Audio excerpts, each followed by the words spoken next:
I'm Mohammad Rezwan, working for Shidulai Shanibar Sanstha in Bangladesh. Our country always affected by floods. Climate change has increased the flood recent years. It prevents students from attending classes, and people have to struggle to survive. We have decided not to let floods get in the way of education. We developed floating schools, classroom on boats. Uh, the school that goes to the student when the student cannot go to the school. Today, I am going to tell you about our resilient community initiatives that help people to access to education, information, grow flood-resistant crops, and adapt to the extreme conditions. Bangladesh is located in South Asia. It has very high population density. 162 million people live here. More people live here in Bangladesh than in all of Russia. Here we have 50% of the population live below the poverty line. In the country, 46% of the population live within 10 meters above the sea level, and 33% of the population live within 5 meters above the sea level. Therefore, Bangladesh becomes one of the most flood-prone regions in the world. Hundreds of rivers are flowing across the country, and large parts of Bangladesh remain submerged during the monsoon season. The people who are living in the flood-prone areas, they do not have any access to education and information. Roads to school gets flooded in the monsoon. The flood prevents students from attending classes for a few months. This often results in school dropouts. Many parents are reluctant to let girls to go to school. One third of Bangladesh are flooded every year. During the extreme flood, 2/3 of the country go underwater. Our country had two big floods in 2007. 10 million people were affected, 332 schools were completely destroyed, and 4,893 schools were damaged. According to the Intergovernmental Panel on Climate Change, 17% of Bangladesh will go under sea water, resulting 20 million climate refugees by 2050. It means within next 40 years. I was grown up in a riverside community, and I saw many of my friends and relatives were denied access to education. It was very difficult for me to accept the situation. I thought if the children cannot go to school for lack of proper transportation, then the school should go to them by boat. It took me 4 years to generate funds to build the first floating school. It was in the year 2002. Our floating school is the combination of a school bus and schoolhouse. It collects students from different riverside areas, and finally docking at the end destination, the boat arranges on-board classes. After the class, the boat drops students at their places and move forward to pick other groups. This is the way a floating school works throughout the day and arrange 3 different classes. Each floating school consists of a classroom for 30 students, an internet-linked laptop or computer, and educational resources. School provides basic primary education up to grade 4. Floating schools provides education 6 days a week. School, we use solar energy to run the computers on the boat. And the solar power enables the school to provide late evening classes to the working children. Students having good exam results receive through Hurricane solar lantern that we developed as scholarships. This light provides opportunities for them to study at night. Floating library has all the facility of a standing library. These are the bigger boats. It travels across the waterways and provides education and information need of the community. It has books, computers with internet access, printer, and mobile phones.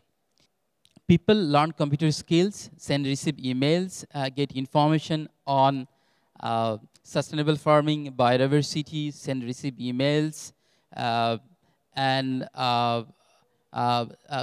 they get information on government process and services. The parents of the floating school, they receive training on the floating training center. It is equipped with internet-linked laptop, multimedia equipment, and educational presentation. The center teaches farmers on sustainable, effective, and ecologically friendly farming techniques. that includes solar water farming, a new type of farming that we developed, flood-resistant rice and sugarcane. And the internet-linked laptop provides connection between users and experts on agriculture. At the night, educational programs are arranged on big sailcloth, and people enjoy the program sitting at their own courtyards. The trained farmers, they're now using, they're practicing flood-resistant sugarcane and crops like rice, and they are actually reduce the uses of pesticides because they are using mechanical means of controlling insects. We have created land access to the farmers to grow flood-resistant sugarcane. These sugarcanes are improved sugarcane varieties and have very high sucrose content. They can grow during the flooding period. And it is helpful to the people during the emergencies, particularly when the pure drinking water is not available. About 70% of rural families do not have any access to grid electricity. They rely on traditional kerosene hurricane lantern for lighting. We have introduced Sura Hurricane Sun Lantern, innovative low-cost solar lantern made from the traditional and much used kerosene hurricane lantern. We teach rural women on solar lantern manufacturing and repair, and they work on the floating solar workshops. This Sugarcane provides families with high-quality light in the evening for children to study and women to stitch kath or quilt to generate income. It has created new business in the community. It helps people to travel through the flooded lands at night. The operational cost of our project is partly covered from our organizational income from crops and fisheries. Also, our organization is exploring a new business model in the community by charging fees for the Sugarcane solar lantern. This business model has a big potential to scale up to generate more funds to the floating classrooms. Because around 70% of the rural population are still out of grid electricity. Now, girls and women take full advantages of education and information facilities delivered right to the doorsteps. The proximity of the facilities illustrates the concerns of the parents and guardians. Through our work, 90,000 families from hundreds of riverside villages are getting access to increased income, improved education, solar-powered lighting, and communication with the outside world. We have integrated technology with the traditional component of our community to provide the basic services. For example, conversion of traditional kerosene lantern into solar and conversion of traditional books into classrooms. Here, traditional knowledge, labor, and materials are used to develop user and cultural-friendly designs. Finally, I hope our approach in using boats, solar energy, and floating farming to adapt and cope with climate change and improve the quality of life will serve as an inspiration to you.